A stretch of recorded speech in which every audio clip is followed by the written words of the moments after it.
how to fill out the 2022 W4 using the IRS estimator or the calculator for a person who is head of household. That's right, single. And in this scenario, they have one kid. Hello, you got Mr. and Mrs. Smith. And in this video, I told you we're going to go over the W4 for a person who's head of household, single, with one kid. And depending on when you're watching this video, this IRS calculator just got released. They were doing some work on the back end due to some changes that took place last year, but now we're here and we like to deliver each and every year multiple videos that represent the W4. Why? Because that's what we've been doing for so long and so many people have gotten value off of that along. So how do you access the W4 calculator? Glad you asked. We'll go to the irs.gov, and at this moment I'm going to go ahead and just turn off our video just so you can focus on the screen itself. But you go to the irs.gov. Here at the irs.gov, you can click on Forms and Instructions. Right then and there, you can click on the Form W4, which is the Employee Withholding Certificate. If you scroll down on this page, and ours is highlighted because we've been here before, but you'll see other items you may find useful. And right there, you can click on the IRS Tax Withholding Estimator, which is the tool that we're going to use to help you. A lot of people have shied away from this and they're still trying to figure out the paper form. This actually saves you time and it lets you know what to expect at the end of the year if you fill this out appropriately. Now, before we begin, we got a couple of things we want to check off the list. Yes, you guys, this is very, very important. For one, you need to have your most recent pay statement for yourself, if you're married, for your spouse too. It has to be your most recent, guys. Gather information for other sources of income that you may have your most recent income tax return handy as well. And it tells you clear your browser cache to get the most recent updates. Then you can begin. So let's go. Absolutely. So we'll scroll right here and it says use the tax withholding estimator. That's what we want to do, so that's what we'll click. And right here it breaks it down in its short sections, but they've updated to make it a little bit more smooth. So if you're familiar with the recent ones, hopefully when this is a little more easy to you as well. So information about you. Yes, so the very first question is going to ask you is what is your filing status, okay? If you are confused, click that little question mark, okay, next to the question, and you'll see this all throughout the tool. The very first thing that we're going to do is head of household, but guys, a lot of people get confused with what head of household is. They think that in a relationship, that's the person who makes the most money, and that is untrue. Head of household is if you are unmarried and pay more than 50% of the cost of keeping up a home for yourself and your dependents. So a good example would be a single mom. Absolutely. So in this example, obviously, we're going to select head of household. So the next question they ask is, do you or will you have a job that regularly withholds federal income tax from your paychecks? And the answer is yes. If you're in question at any moment, you're going to see these blue question marks throughout the whole thing. So we won't keep reiterating that, but the question marks will be there. Then next, select any that apply. I'll be 65, I'm blind, I claim dependent someone else's tax return, or I am claimed as a dependent on someone else's tax return. I plan to claim dependents on my tax return. You will enter information about your dependents on the tax credits page. So if you plan to claim dependents on your tax return, you will check yes, because you're head of household, you're single with a child. So yes, you do plan to claim a dependent on your tax return. If you don't, then fill it out accordingly, but most people will if they are taking care of a child. Then we hit next. All right, so next we have the income and withholdings. The very first question, how many jobs will you have this year in which federal income tax is regularly withheld? Include this year's past, present, and expected future jobs. The first one has been added for you. So how many jobs will you have? This person is just one. My first income source, is it salary, an hourly job, or none of the above? For this one, an hourly job. And you see, pension and Social Security are actually blurred out to where you cannot click those. Select what best describes when you earn income from this job. Is it all year from January to December? You currently hold this job but only for a portion of the year. So you're literally going to answer the one that applies. For our example, it is all year. How frequently are you paid? In this example, we are doing twice monthly. Now, this is another thing. Some people may be confused about the difference between every 2 weeks and twice monthly. Hit the question mark and it'll explain it. In this example, we're just going to hit twice monthly. All right, now, this is where it comes in handy. Using your most recent check stub, you want to have this in front of you because it's going to benefit you greatly to make sure that the information that you receive at the end is accurate. I can't stress that enough. So many people shy away from the W-4 altogether, and it's mainly due to fear. But this removes the fear when you use accurate numbers, and then you get towards the end and you're able to see, oh, this is what I'm likely to experience. And this positions you to be empowered when it's time for you to file taxes the next year. And this is dealing with any tax professional, you name it. Stick around and we'll let you know what we mean. So, using your most recent pay stub, when did your most recent pay period end? For us, we're going to just click on this calendar here, and the calendar allows us to select a date. We're just going to click the 4th, which is that Friday, February the 4th. Select the option that best describes your current situation.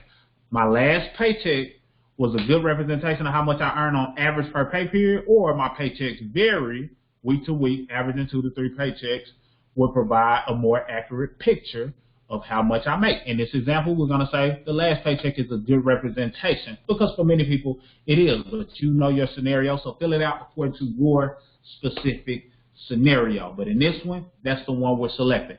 Enter the wages per pay period. So per pay period, what do we have? $1,333. This person, guys, in this example makes $32,000 a year. All right. So 1,333. Sorry about that, guys. My computer did something funny. And enter wages earned year to date. They have received 3 paychecks. $3,999 is what they've gotten so far. Now, it gives you an estimate. The computer did its computing, okay? Based on the information provided, it looks like your annual income from this job is $30,659. And they ask you, is this correct? But think about what I just told you. This person makes $32,000. So we're going to answer no. This isn't correct. Then it says, check the numbers you previously entered or enter your annual income manually. So we're going to enter in $32,000. Enter federal taxes paid per period. And we have $84.75. And federal taxes for year to date is $254.25. Select all that apply. This person does not contribute to a 401k, an HSA, FSA, not getting any bonuses, haven't received a bonus, so we're going to hit none of the above. And then next, as you can see, it says, do you have any other sources of income or have you made any estimated tax payments? See, they want to know everything that's coming in, scholarship or grant, unemployment insurance, self-employment net income, because many people have side businesses, and if that's you, definitely hit that question mark. Investment income, got a lot of people investing that's making money out their investments. They want to know everything so they can get you to, know what is more likely to expect at the end of the year. Other taxable income, had taxes withheld, or made estimated tax payments, because believe it or not, some people still do that. They pay an extra $50 a paycheck because they're in fear of owing. Or I don't have any other source of income. In this example, that's what we're going to select. I don't have any other source of income, but this is just to show you that they want to know. And anything that you see a question mark by, if you're uncertain, click that. And we will do some other examples, but for this one, none of the above. Adjustments to income. So basically, this is going to be one that we leave blank as well. But just to get an overview, most taxpayers don't have a large enough adjustment to have a significant impact on their tax obligation. So like any adjustments to income you plan to make when you file your 2022 income taxes, or go to the next step. We're going to go to the next step. But basically what they're talking about in this is when they say most taxpayers don't have a large enough adjustment to have a significant impact, is there are certain things that you already get in the form of tax deductions just by, having a Social Security number. So most of the time when you're putting in these numbers, it's not enough to offset your tax liability or the standard deduction that you typically would get. But as you can see, they have student loan interest deduction, educator expense, deductions of contributions to an IRA, excluding amounts deducted from payroll, and you name it. The list goes on. But hit that question mark if you're uncertain or if you think that you may qualify for some of these things, even if it's certain business credit for reservists, performing artists, and fee-based government officials, because this could be something that many people benefit from. And we'll do a video that explains that later. But for this, we're just going to click next. So the adjusted entered amount is 0. Now let's get into the deductions from income. And as you can see, what I was talking about the standard deduction. So deductions reduce the amount of income of your income subject to income tax. All fields with an asterisk are required. So this first question is required. You qualify for a standard deduction of $19,400. This is because that person is single with a kid, head of household. This is what their standard deduction would be. Depending on your filing status, this number would differ. So we're going to say take the standard deduction. And just to kind of enlighten you a little bit, in order for you to select itemized deductions, your itemized deductions must be above this standard deduction. Otherwise, it doesn't make sense to do it. So many times we have people who say, yeah, I give in, charitable donations, or I have this in medical expenses. Well, if it's not totaling up to this standard deduction, then you're not getting the benefit from it. So in most cases, people are able to benefit most by doing the standard deduction. In this scenario, it's no different. So we're going to select $19,400. Then it says select itemized deductions that may apply to you. So these itemized deductions are what I was just saying: charity, medical and dental expenses, taxes you pay. But that's for the itemized deduction. We already said standard deduction, so we'll bypass that. And then like I just said, if your itemized deductions are less than your standard deductions, the tool will use the standard deduction. Use my itemized deductions even if it's less than my standard deduction. Wouldn't recommend, because it doesn't help you from a tax liability standpoint. So we're going to leave that unchecked and go to the next. All right, so the next one is the tax credit. So it asks you about child independent credit, and then it tells you about a child tax credit. Enter the age the child will be on December 31st. And in this example, the child will be 10 years old. Okay, child independent care. Enter the number of qualifying children for child independent care credit. We're going to leave that one at 0. Okay, and then under earned income tax credit, that's the one where we are going to put a 1. Adoption tax credit, we're going to leave that blank because the child is not adopted. Now, these are just a list of other credits that you could qualify for. You can always hit that little plus sign on the left, open them up, and get a full explanation of what these credits are and see if you qualify. In this case, they only qualify for the child tax credit. And here are your results. So as a result, the projected refund is $4,592. Why is this important? This is why it's important to have your accurate information in front of you. So that way you know what to expect at the end of the year. You know that it's likely for you to get a $4,592 refund. So if you have somebody to file your taxes and they say, oh, I got you $4,592 back, it's not like they did anything special. You are already set up to get that anyway, but knowing it positions you to understand it. And they even have it broken down. It said expected tax withholding. So this is the amount that will be coming out based on the numbers we entered throughout the year, $2,018. However, based on your tax credit, being that you qualify for the child tax credit, you would also get an additional $2,500, so $2,574. Now, that's the refund that you will get. But this is the tool or the part of the estimator that we love because it gives you some options. We love it when you have the ability to choose how you want to go about receiving your money. So if you do nothing else to your W-4 and you just leave it as is, this is what you stand to experience: about a $4,592 refund. However, they have this section right here where they say happy with your results, then you don't need to do anything. If you want to adjust your results, use the slider below to select the approximate refund amount you'd like to get. Yes, so you guys, let's break this down. If you are entitled to a refund, again, if you are entitled to a refund, which it will tell you on this page, you have 3 different options.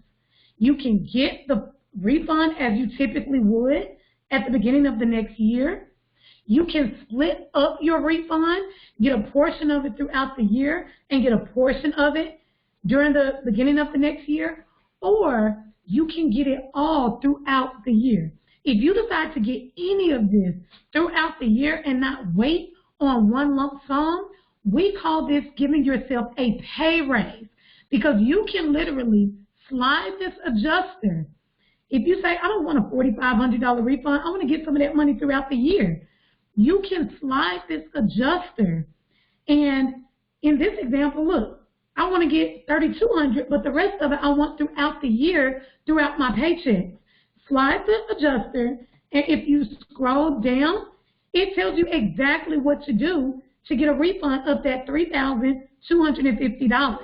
It shows you exactly what will be withheld from your paycheck and what to put on your W-4. So it's literally all here. How to adjust your withholdings, open that up, and it tells you line by line what to put on the form. The link for the paper form is even here, already pre-filled. So at this point, after you print this out, you want to hand it to your employer, as it says, sign it, date it, and submit it to your employer as soon as possible. Absolutely. And as she indicated, we call this giving yourself a pay raise, and here's why. Because we also teach people how to do what's known as income shifting. Basically, paying as little as taxes as possible so you can use that pay raise to get out of debt, build wealth, and start investing, put an emergency fund together. All of the things that we teach inside our system. In this example, and of course we can slide it a little bit more based on the scenario, but in this example, right here, first line, it says, to get your desired refund amount, you will need $17 withheld from each paycheck. So initially, remember, they were getting $84 withheld.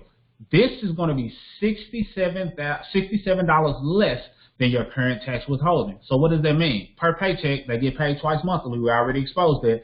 So if you multiply 67 times 2, you're looking at $134 that they'll be able to get in the form of a refund per month. Now, $134 extra per month may not seem like a lot. However, if you're putting in $134 towards debt, now you're able to get out of debt faster. You're able to pay credit cards off sooner. You're able to start investing. You're able to put that money that once would have been going to taxes to something that you can use throughout the year. And you're still getting a refund of $3,200 the following year. So now you're able to operate and implement not only getting a pay raise, but also getting a refund, because that's what many people want. You can slide this down to where you get even more money throughout the year and your refund is lower, but it gives you more money to work with in terms of paying off debt or investing, and all of the things that we teach inside our system. If you're not already a part of our system, you'll see something available below so you can get access to our system. If you are already a part of the team, then you already know what it is. You fill it out according to your scenario